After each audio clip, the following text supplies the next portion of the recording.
వరంగల్లో వినాయక నిమజ్జనానికి భద్రతా ఏర్పాట్లు పూర్తి చేసినట్లు సిపి సన్ప్రీత్ సింగ్ తెలిపారు. చెరువుల వద్ద ఎలాంటి ఇబ్బందులు లేకుండా చర్యలు తీసుకుంటున్నామని చెప్పారు. నిమజ్జనం సమయంలో తగిన జాగ్రత్తలు తీసుకోవాలంటున్న వరంగల్ సిపి సన్ప్రీత్ సింగ్ తో మా ప్రతినిధి Naveen face to face. Warangal నగరంలో నిమజ్జనం ఏర్పాటుకు అన్ని సిద్ధమయ్యాయి. వినాయక నిమజ్జనాలు చేసేందుకు భక్తులంతా కూడా సిద్ధమయ్యారు. ఇన్ని రోజులు మండపాల్లో ఉన్నటువంటి గణనాథులు ఇక చెరువుల వద్దకు వెళ్ళి అక్కడ భక్తులు నిమజ్జనం చేయనున్నారు. ఈ మేరకు ఎట్లాంటి ఏర్పాట్లు చేశారనేటువంటిది సిపి సన్ప్రీత్ సింగ్ గారు ఉన్నారు. అన్నది మరి సార్ ఎట్లాంటి ఏర్పాట్లు చేశారు? ఇప్పుడు ఈసారి మనం డాటా చూస్తే వరంగల్ కమిషనరేట్లోని మొత్తం 7,000 వరకు విగ్రహాలు, అది 4 feet అండ్ అబవ్ అట్లా ఉన్నాయి. మరి అన్నీ కూడా చిన్నారి కలిపితే చాలా పెద్ద ఎత్తున ఉంటాయి. దాదాపు 15,000 వరకు అట్లా విగ్రహాలు ఉంటాయి. సో ఈ విగ్రహాలకి మనం ఇక్కడ కమిషనరేట్లో చూస్తే దాదాపు 15 వరకు లేక్స్ అట్లా ఉన్నాయి వేరే వేరే చోట్ల.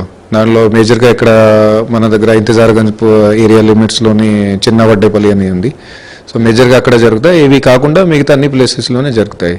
సో ఇవి స్టార్టింగ్ ఫ్రమ్ టుడే ఇంకా వచ్చే 3 days వరకు కూడా ఇవన్నీ కూడా నిమజ్జనాలు జరుగుతాయి. సో వాటన్నిటికీ మనం పకడ్బందీగానే అరేంజ్మెంట్ చేయడం జరిగింది. దాదాపు 2,000 వరకు ఫోర్స్ ఇక్కడ కమిషనరేట్లో ఉన్న అందరినీ కూడా అక్కడ డిప్లాయ్ చేయడం జరిగింది వేరే వేరే చోట్లకి. సో అట్లాగే వేరే డిపార్ట్మెంట్స్ కూడా కోఆర్డినేషన్ చేసుకోవడం అది కూడా జరుగుతుంది. ముఖ్యంగా రెవెన్యూ అధికారులు అట్లాగే మున్సిపల్ అధికారులు వాళ్ళతో కూడా మాట్లాడి అన్ని కూడా అరేంజ్మెంట్స్ అక్కడ ఏమేమి కావాలనో అవన్నీ కూడా చేయడం జరుగుతున్నాయి. మాకు యూత్కి ఎట్లాంటి సూచనలు చేస్తున్నారు సార్? చాలా పెద్ద సంఖ్యలో యూత్ పాల్గొనేటువంటి అవకాశం ఉన్న నేపథ్యంలో ఎట్లాంటి సూచనలు చేస్తారు? యూత్కి అదే ఉంది దట్ అది నిమజ్జనం చేసినప్పుడు వాళ్ళు ఊరేగింపులో తీసుకెళ్తున్నారు ఇప్పుడు గణేష్ భగవంతుడు అని. సో అప్పుడు కొంచెం కంట్రోల్డ్ వేలో చేస్తే బెటర్ ఉంటుంది. మన భక్తిభావంతో మన పండుగ సెలబ్రేట్ చేస్తున్నాము, కానీ ఎవరికి ఇబ్బందులు మనం కలగకుండా చూసుకుంటే అది ఇంకా మంచిగా ఉంటుంది. అట్లాగే పోలీస్ సిబ్బంది అక్కడ ఎవరైనా డ్యూటీలో ఉంటారు, వాళ్ళు ఏదైతే ఇన్స్ట్రక్షన్స్ చెప్తారో అది ఖచ్చితంగా వినండి. అది అందరికీ ఫెసిలిటేట్ చేసుకోవడానికి ఉంటుంది. మీకు అట్లాగే పబ్లిక్కి కూడా ఎలాంటి కూడా ప్రాబ్లమ్స్ ఏమి రాకుండా చూసుకోవడానికి పోలీసు వాళ్ళు చెప్తారు. అయితే రేపు మిలాదున్ నబీ అనేది కూడా ముస్లింలకు సంబంధించినటువంటి పండుగ ఉన్న నేపథ్యంలో వాళ్ళు కూడా ర్యాలీ తీసేటువంటి అవకాశం ఏమైనా సూచనలు చేశారా?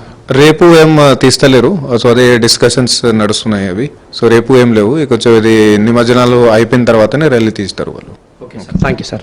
ఇది సిపి గారి అభిప్రాయం. మొత్తంగా ఇక్కడ ప్రశాంతంగా నిమజ్జనం జరిగేందుకు పోలీస్ పరంగా అన్ని ఏర్పాట్లు చేశామని వారు చెప్తున్నారు. Video journalist జగదీష్తో